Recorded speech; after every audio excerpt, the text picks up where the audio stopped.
Dan penetapan hasil pemilihan Provinsi Jakarta digelar di Hotel Sun Pacific Jakarta berlangsung sejak Sabtu sore.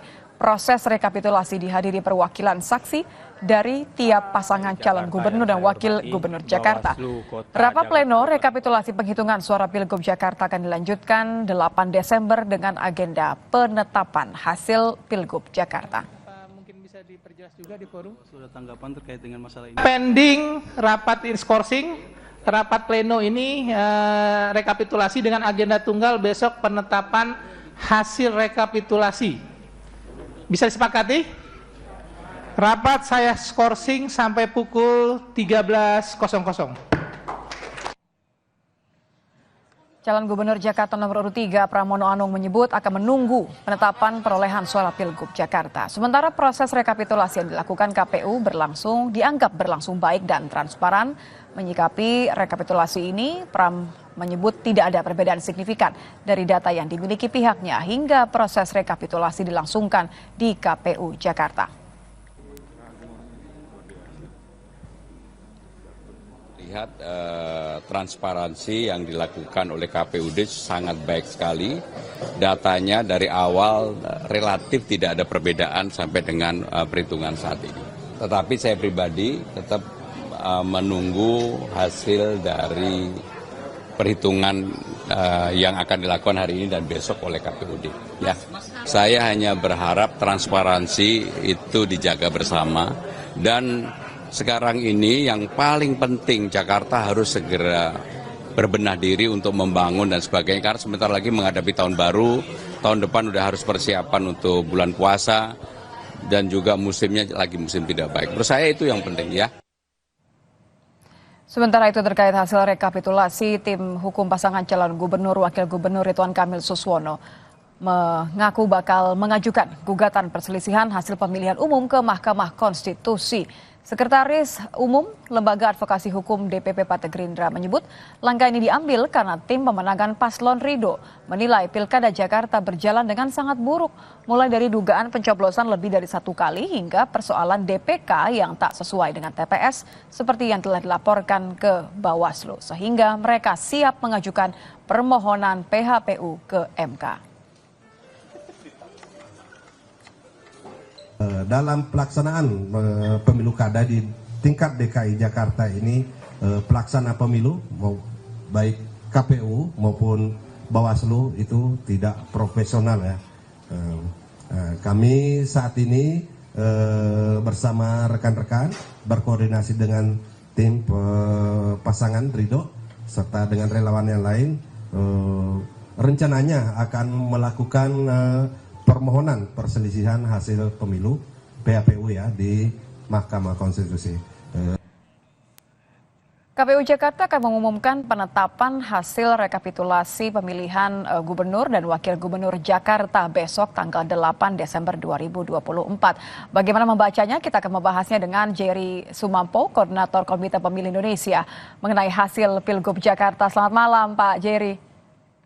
Malam Mbak Nitya. Pak Jerry, ini kan sebenarnya kabar baik ya karena lebih cepat daripada waktu yang ditentukan. Ini besok pun penetapannya tanggal 8 tetap lebih cepat daripada tanggal 9. Anda membacanya seperti apa dari hasil proses rekap berjenjang ini sampai malam ini? Ya, saya kira ini memang memperlihatkan proses yang berlangsung sejak dari tingkat TPS ya sampai ke tingkat provinsi malam ini. Itu berlangsung cukup baik dan lancar. Saya kira tidak ada hal-hal yang secara signifikan mengganggu prosesnya. Yang pasti transparansi proses itu di tingkat bawah sampai ke tingkat provinsi itu memang terjaga rapi ya. Jadi itu saya kira yang membuat proses itu berjalan lancar.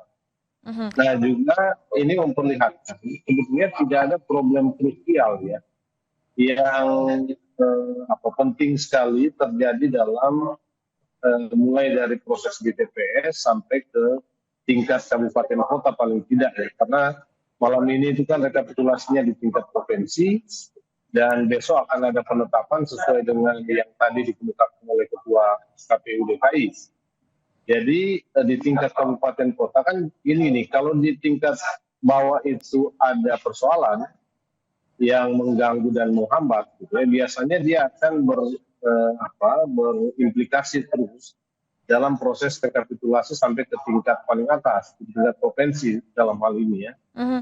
Nah, tapi apa yang tadi hari ini terjadi, saya kira memang memperlihatkan bahwa semua proses itu berjalan lancar sehingga dia bisa selesai lebih cepat dari jadwal yang dialokasikan oleh KPU ya, tanggal 7 sampai tanggal 9. Jadi tanggal 8 sudah bisa ditetapkan, saya kira itu Ya, baik tanpa saja ya. bermaksud untuk mendahului penetapan dari KPU Jakarta ya, tapi kalau kita lihat dari hasilnya 50,07% untuk paslon nomor urut 3, kemudian 39,40% untuk paslon nomor urut 1. Nampaknya kan seperti punya gambaran bahwa tidak akan berlanjut ke putaran kedua, begitu ya Pak Jerry. Anda melihat bahwa hal yang diajukan oleh paslon nomor urut 1 bahwa ada sejumlah hal-hal yang mau diajukan ke sengketa. Anda melihat bahwa ini masih akan terjadi sampai akhir karena mereka tuh menolak untuk menandatangani sampai akhir. Iya, jadi memang kan biasanya paslon begitu ya. Timnya itu kalau ada rencana melakukan gugatan, salah satu caranya itu adalah tidak menandatangani berita acara pada saat penetapan, mulai dari tingkat bawah sampai ke tingkat provinsi. Karena kalau dia melakukan penandatanganan terhadap itu akan melemahkan gugatan sengketa hasil di Mahkamah Konstitusi. Jadi memang sudah terbaca sejak awal bahwa tim nomor 1 ini akan melakukan gugatan, atau paslon nomor 1 ini akan melakukan gugatan, karena itu skenario-nya sejak awal tidak tanda tangan berita acara. Nah, sebetulnya memang karena selisihnya kan kecil ya, 0,7%, gugatan itu bisa dilakukan. Karena kalau DKI itu gugatannya kalau ada selisih kalau nggak salah 1% ya, 0,1% itu bisa lakukan gugatan ya. Jadi persyaratan untuk melakukan gugatan memang ada, karena selisih ke putaran kedua itu kan hanya 0,7%. Jadi ada kemungkinan untuk melakukan putaran kedua. Nah, kalau lihat dari proses yang tadi kita kemukakan ya, dan kita lihat bersama, sejak dari TPS sampai ke tingkat provinsi hari ini, proses pemungutan suara dan rekapitulasi itu, saya tidak melihat ada hal-hal yang cukup krusial ya untuk menjadi bahan gugatan. Meskipun walaupun maaf saya potong Pak Jerry, walaupun yang salah satu yang diajukan oleh pasangan kandidat. Ya, gimana Mbak Nitya? Ya, maaf saya potong. Walaupun salah satu yang diajukan atau dinilai oleh tim ses dari paslon nomor 1 ada beberapa hal seperti misalnya diduga ada pencoblosan lebih dari 1 kali, kemudian juga DKP yang tidak diberikan, undangan tidak diberikan. Menurut Anda apa yang mereka sasar kalau mau? Kan rencananya memang mereka akan mengajukan gugatan ya, PHPU ke MK. Iya, jadi gugatan PMK itu atau sengketa hasil itu kan memang harus fokus kepada suara. Nah, kalau tidak pada suara, artinya berkaitan dengan kecurangan yang berkaitan dengan suara ya, pergeseran suara atau hal-hal pelanggaran-pelanggaran yang punya implikasi terhadap suara. Nah, kalau tidak suara, itu berarti kan mereka harus mencari kesalahan-kesalahan atau pelanggaran yang sifatnya masif, ya TSM ya, terstruktur, sistematis dan masif. Nah, kalau tidak ada itu, memang agak sulit gugatannya. Nah, kalau kita menilai proses, saya tidak melihat ada pertama yang berkaitan dengan pergeseran suara.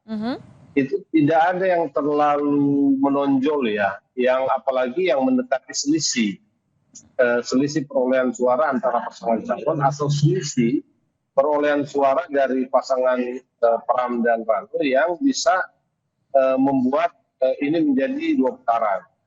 Nah, makanya yang dipersoalkan itu hal-hal yang sifatnya lebih teknis ya. Tadi disebut bahwa tidak semua mendapat undangan. ada pemilih yang mencoblos 2 kali, ada yang tidak mencoblos dan lain-lain. Ya. Nah, saya melihat hal-hal seperti ini memang agak kurang kuat ya untuk dijadikan sebagai bahan atau bukti sengketa hasil di MK. Mungkin di MK memang akan bersengketa, tapi berdasarkan pengalaman pemilu kita yang lalu, atau pilkada kita yang lalu, data-data seperti ini atau model-model kecurangan dan pelanggaran seperti ini akan kurang kuat ya untuk dijadikan sebagai dasar alasan melakukan gugatan untuk kepentingan putaran kedua atau dilakukan semacam pilkada ulang, gitu ya. Jadi tanpa mendahului. Karena begini Mbak Nitya, hal-hal yang sifatnya teknis administratif, kesalahan-kesalahan KPU ya, tidak profesional dan lain-lain, itu dalam setiap pemilu pilkada kita itu ada saja. Kalau mau dicari-cari, tetap akan ada tuh untuk mengatakan bahwa KPU itu tidak profesional. Makanya sengketa hasil itu akan lebih fokus kepada TSM kalau dia terjadi dalam proses itu ya. Tapi kalau untuk hari H dan selanjutnya itu, hari H khususnya, itu harus berkaitan dengan suara dan ini akan terkait dengan selisih. Baik. Ya, selisih. Jadi kalau ada 1, 2, 3 atau katakanlah ratusan orang yang tidak memilih, atau yang keliru memilih gitu ya, atau ada yang double segala macam, ya itu tidak itu oke saja sebagai sebuah pelanggaran. Tetapi karena tidak memenuhi selisih, itu akan sulit untuk menjadi hal yang substansial membatalkan pilkada yang kemarin ya. Dan jadi kalau saya boleh tanya singkat saja ya atau tidak Pak Jerry, kalau Anda melihat dari kondisi saat ini, menurut Anda apakah akan ada putaran kedua untuk pilkada Jakarta, ya atau tidak? Ya, saya kira kita nggak berandai-andai, tapi kalau saya melihat fakta-fakta dari proses yang terjadi sejak di TPS ya sampai hari ini di KPU provinsi, saya akan mengatakan tidak ada ya atau tidak ya. Jadi tidak terlalu kuat sebetulnya. Kurang kuat untuk ada putaran kedua di Pilgub Jakarta. Apalagi yang berujung kepada pilkada ulang ya, atau katakanlah pilkada putaran kedua. Baik, terima kasih Pak Jerry Sumampo, Koordinator Komite Pemilih Indonesia, sudah bergabung di Kompas Malam. Selamat malam Pak. Kami hadirkan informasi lainnya di Kompas Malam, saudara, di antaranya informasi mengenai tim SAR yang kembali menemukan 1 korban tewas akibat longsor di Sukabumi. Sementara 2 korban masih dalam pencarian.